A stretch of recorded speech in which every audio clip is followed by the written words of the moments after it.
Morning Majlis, talking the stories that are shaping headlines. This is Pulse 95. This is Pulse 95 and a very warm welcome back onto the Morning Majlis. We're going to be shifting our focus to a developing story over in Sudan. More images are pouring in and being shared on social media as it appears to be a military coup. There is an internet shutdown and preventing a lot of information from coming out. And looking at some of the news agencies based in Khartoum, they say 5 ministers have been arrested. Military has closed bridges and entrances to Khartoum. Governor of Khartoum has been arrested, and the Prime Minister has also been under house arrest at the moment. And they've arrested several officials, including the advisors as well. And according to eyewitnesses, military reinforcements have been arriving into the capital after the arrests of the ministers at the moment. There is no immediate comment so far from the military. Sudanese state TV continues to broadcast as normal for the time being. Things would change and might change in the coming few hours. And what the international news agencies are reporting is that internet services are down in the capital for the time being. That's right, Abdikarim, and the reports, they come amid growing and increasing tensions between the military and also the FFC, who have been partners in a transitional administration since the ouster in 2019 of Omar al-Bashir. And also the reports, they come just hours after U.S. envoy Jeffrey Feltman met with General Abdel Fattah al-Burhan, the top soldier in the military-civilian transitional administration in office since 2019. Feltman, who is a special envoy for the Horn of Africa, arrived in Sudan actually on Saturday, and that is to try to kind of diffuse the tension between the two sides, which were exasperated by a failed coup attempt last month. And we've also seen the U.S. Embassy in Khartoum saying that Feltman told Sudanese leaders in a series of meetings that Washington supported a transition to civilian and democratic rule in Sudan. Leaders of the FFC also warned over the weekend that a coup was creeping, but gave no details of it. They also said that they wanted General al-Burhan to hand over leadership of the Sovereign Council to a civilian next month, as stipulated in a power-sharing charter the two sides signed in August back in 2019. Yeah, meant to share power indeed, but we've seen a lot of rising unrest between the civilians and military leaders in the country, a wave of protests recently, a country that has been in crisis since 2019, and a country that was supposed to hold general elections in the year 2023. Looks like that will be derailed following this situation. Yeah, the Prime Minister, a lot of you might be who are not that aware of the situation and the updates from Sudan. He was sworn in as Prime Minister in August 2019 after the mass protests that saw the end of the 30-year rule of Omar al-Bashir. And pro-government protesters demonstrators have called for a rally in response to the demonstrations that we've been seeing over the past few weeks. But the big message and a demand from the demonstrators was of a military coup, which they've got now. And over the weekend, the civilian Prime Minister, Abdullah Hamdok, who's just now been under house arrest, had unveiled a plan to tackle the country's what he described as the worst and most dangerous political crisis in its 2-year transition. And he had said during an address saying that I am not a neutral or a mediator in this conflict.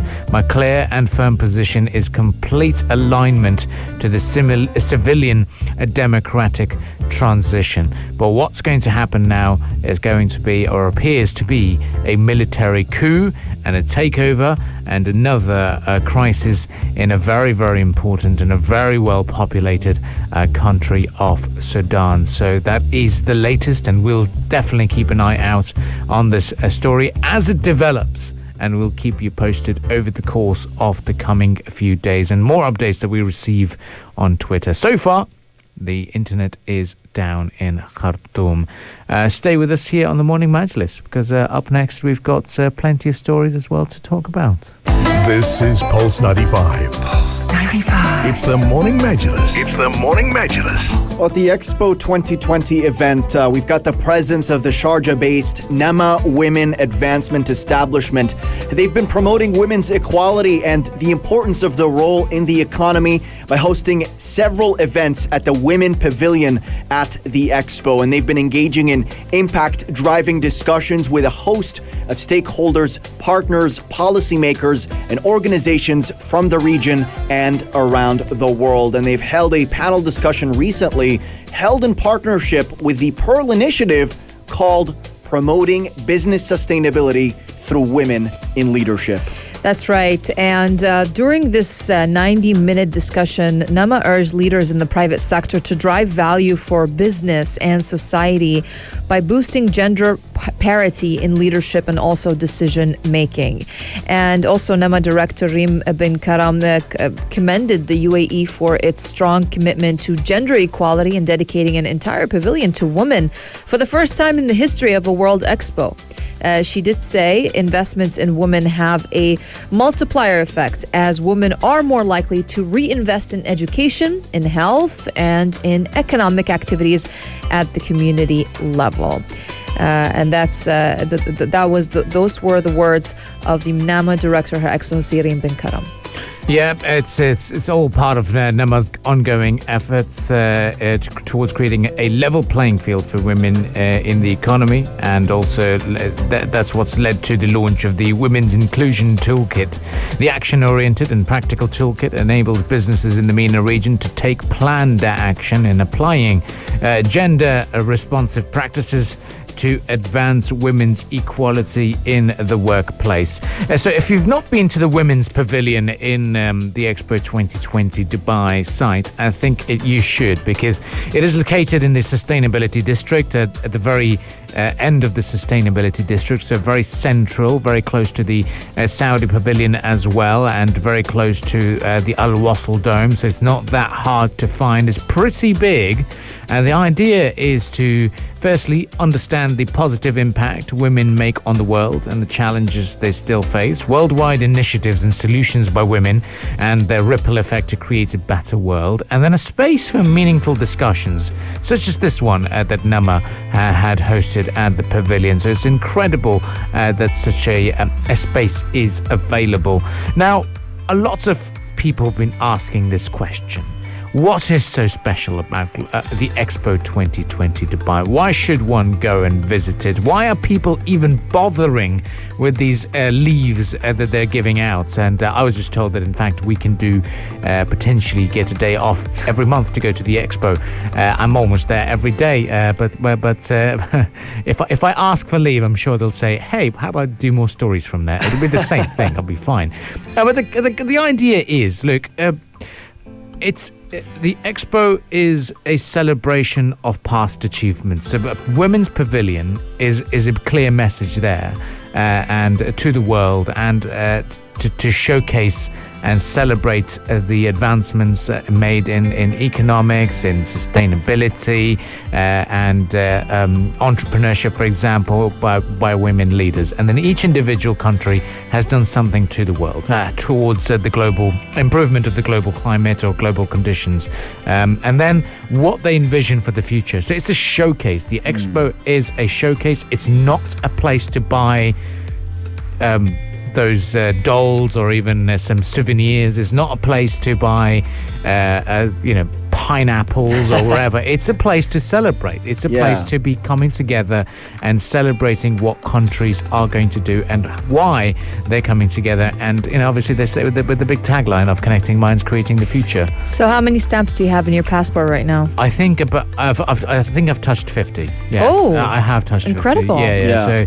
I mean, there are times when I do go in and interview and then come out and then collect stamps as a hobby, because it's great. But we'll be hearing from one of the ministers at the Expo 2020 Dubai here on the Morning Majlis. It was I went down to the Jamaican stand. I was a huge fan of it. I love what they do in these stands, especially on the respective country's national day. They always put together these dedicated programs and events as well. And at any given time during the Expo 2020, you'll always have these cultural celebrations, particular to the countries hosting them, whether it's music, puppetry, dance, cultural exhibitions running everywhere. I think that's really the spirit of the Expo 2020, is celebrating all the different cultures, and it's a miniature globe and you get to see how other people live in other parts of the world. So I think that's the most beautiful thing about it. Of course, I think, my particular favorite pavilion was Vanuatu. Now, one of the biggest reasons is because, obviously we talk about the Expo and collecting worlds, German pavilion, Belgian pavilion, Hungarian pavilion, etc. But countries such as Vanuatu, their delegates or delegation had to fly 33 hours. They flew from Port Vila to Auckland to the United Arab Emirates to see how far that country is, thousands of kilometers away in the Pacific Ocean.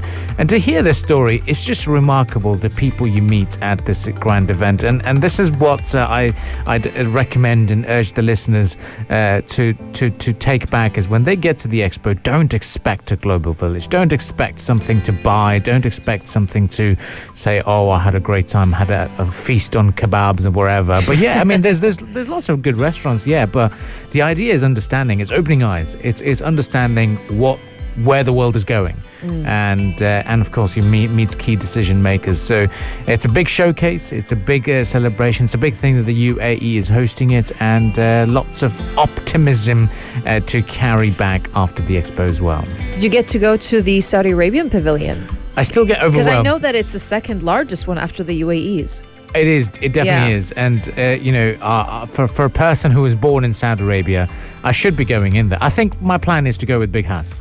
I'll be seeing Big Hass later today, and I'll say we'll sort it out. Him and I will do some Insta stories, and we'll check it out ourselves. So it'll be very, very good. Amr Diab is going to be there, by the way. What's up, my brother? Rania, we got to go there. Amr Diab is going to be there. Oh, really? He's our guy. I heard. Yeah. It's going to be on October 30th. So there you go. Okay. He's going to be obviously at the Egyptian pavilion, right? Most likely, no. It's going to be Jubilee Park. That's where it's going to be. That's a great venue. Beautiful. It's a beautiful venue, to be honest. It's very spacious. It's a nice place to check out, and more accessible than the Wassel Dome, because the seating capacity in Wassel Dome, where Sami Yusuf just recently played, is very limited. It's about 400 to 600 people.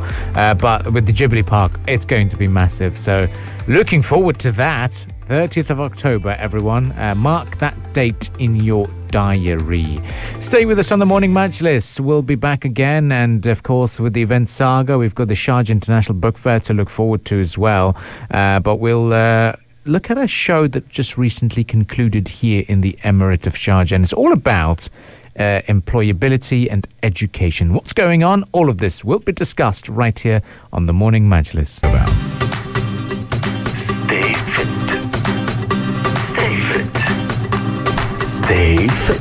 Oh my goodness. So much happened in the world of sports yesterday. We've seen yesterday Mo Salah, the Egyptian, so proudly to say the Egyptian, the Arab, the Liverpool attacker, Mo Salah now is the leading African goal scorer in the Premier League history, following his first half brace against Manchester United. So he did break Premier League African goal scorer record, and this is going to go down in history for sure, as he did make history yesterday with his brace against Manchester United. Now he has overtaken former Chelsea striker Drogba, who had been on 104 Premier League goals. Besides that as well, we have seen the El Clasico yesterday. Real Madrid defeating Barcelona 2-0 in the first Clasico of the season in front of more than 86,000 fans at Camp Nou on Sunday yesterday. So that was definitely that happened because of a superb strike from David Alaba and a late goal from Lucas as well that helped this defeat happen. But the biggest buzz yesterday in the world of sports was the India versus Pakistan T20 World Cup game. It definitely was. I think one of the bigger reasons why is because a billion viewers were guaranteed to watch that game, and it's such a huge game for both the countries, the sport itself, and India over the last, let's say, 2 decades have been a very dominating side on the international cricket circuit, and for them to lose in such a fashion, I think it was more down to the team that turned up better on the day, and Pakistan aggressive from ball one.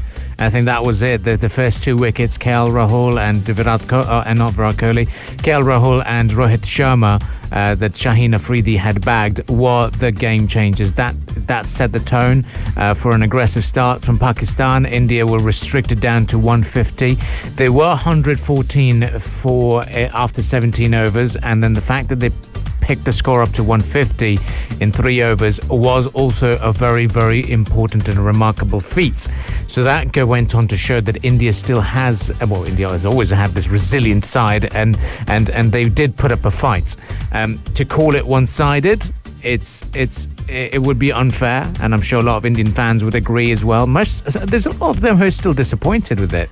But the thing is, it's a game of sport, and I think the Pakistan turned up a very strong side on the day, and it was just a very, very dominating performance from both set of the openers. History was made because Pakistan has had a jinx that they were unable to beat India at a World Cup game for last 12 encounters. Now they broke that record. They also broke the record of the highest ever opening partnership in a run chase as well, and this is what these guys did yesterday. They also broke the record that India has never lost a match by 10 wickets.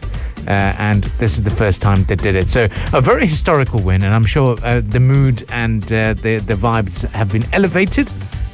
And we saw crazy celebrations yesterday in Dera, Mujarrah Square, everywhere, Abu Dhabi as well, and people were out in large numbers just being vocal and celebrating. Yeah, it's absolutely amazing to see the celebrations and really getting people here expressing national pride as well, and essentially building confidence in what the cricket team can do and what the nation can do as well. So it's absolutely great to see people erupting in joy across the country in light of these news, and always great to see something like this happen. I think it's great for sports and great for cricket, and I look forward to further clashes between these teams. Yeah, I think this is what's happened. I think what a lot of international cricket fraternity has been saying is we definitely need these games between India and Pakistan to continue. Now, one of the reasons why a lot of people have been asking this, and I think we've got a few texts as well asking this, what's so crazy about this game? What, you just won a game, and what's the point of being out there and celebrating? Why are the fans so passionate? Well, there's a bit of a story to it. Doesn't it? Doesn't it stretch back to 1992? Maybe it's been going on for a long time. No, this rivalry. The rivalry's been going on from day one with the birth of the two countries. They're saying that now it's like they just broke the jinx. They broke the jinx in a way because India and Pakistan, the first time they played was in 1979 in a World Cup, and ever since then in a World Cup encounter, India's always won. So there was a big track record the Indians were very proud of, saying, India's always beaten Pakistan in the World Cups. But then one of the reasons why it's the biggest thing is Pakistani players are not allowed to take part in the world's richest league, which is the Indian Premier League. Okay. Political differences. Pakistani team were about to host New Zealand, and New Zealand, whilst being in Pakistan, decided to call off the tour on the few minutes before the start of the game. So a lot of Pakistani fans felt betrayed and upset, and they wanted to show the passion, they wanted to show how much they loved the sport. And then I think they used the World Cup as a platform to showcase that they have talent, they want to perform, they want to welcome the world to their stadiums, and they want to play the game and play the sport. And it's more like an isolation to an extent, and they proved it yesterday that they're a force to be reckoned with, and they're not going to bow out of any competition. And it was a good game yesterday, and it was a very, very important advertisement for the world of cricket. But one thing can be an advertisement for the world of cash inflow.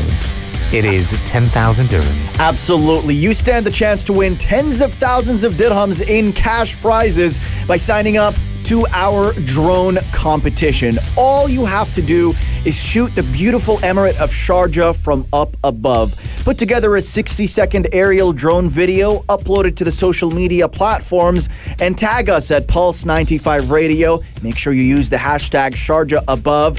And first place winners stand the chance to win 10,000 dirhams. We've got 2 of those prizes, as well as 7,000 dirhams. We also have 2 of those prizes as well. So lots of cash up for grabs. And this competition is brought to you by Omnis Influencers. Wow, that's it, guys. Fly those drones away and get that perfect footage. Remember the hashtag Sharjah above. If you liked this episode of the Morning Majlis, drop a like and subscribe. 95. Be sure to follow us on Instagram for all our daily updates and top stories. Pulse.